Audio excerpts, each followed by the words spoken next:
السلام علیکم ورحمۃ اللہ وبرکاتہ۔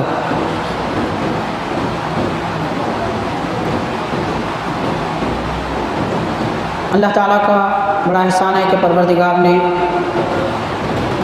عظمت اور برکت والے مہینے ہم مسلمانوں کو عطا فرمائے۔ ماہ ذوالقعدہ اپنے اختتام کی طرف ہے، اس کے بعد حرمت اور برکت والا مہینہ ماہ ذی الحجہ ہے، جس کو ہم قربانی کا مہینہ بھی کہتے ہیں۔ قربانی کے متعلق تفصیلات، مسائل، فضائل اور اس پر ہونے والے شبہات وغیرہ انشاءاللہ تعالی اگلے جمعہ میں آپ کے ہم گوشہ گزار کریں گے۔ حاضرین، آج 3 عظیم المرتبت علمی و روحانی شخصیتوں کا ہم ذکر کرنا چاہیں گے۔ پچھلے جمعہ آپ حضرات نے حضرت سیدی بندہ نواز گیسو دراز علیہ رحمت و رضوان کے روحانی مقامات اور آپ کے عظمت و شان کے واقعات سماعت کیے تھے۔ حاضرین، حیدرآباد اولیاء کرام، علماء دین کا شہر ہے۔ یہاں کی عوام پر زمانہ دراز سے بزرگان دین کا سایہ اور ان کی عطا کردہ سلامتی قائم رہی ہے۔ اس پر ہمیں اللہ تعالیٰ کا احسان ماننا چاہیے اور اس کا شکر کرنا چاہیے کہ اس سرزمین کو پروردگار نے علم اور روحانیت والی سرزمین بنائی۔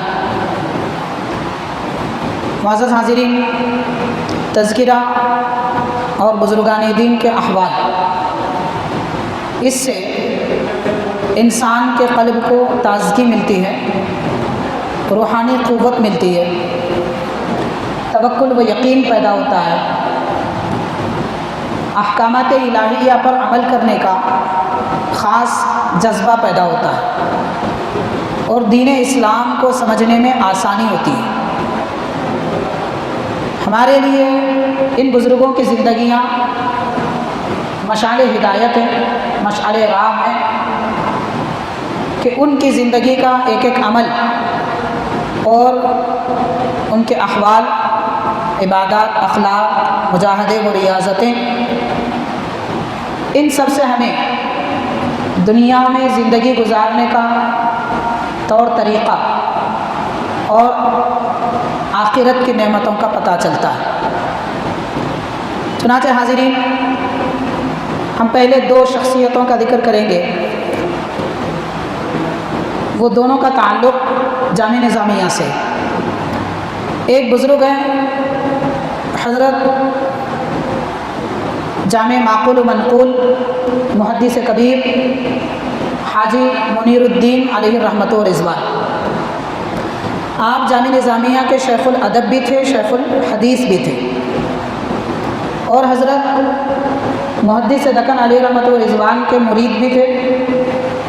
علاوہ اس کے حیدرآباد شہر کی عالی شان تاریخی شاہی مسجد مکہ مسجد کے خطیب بھی تھے۔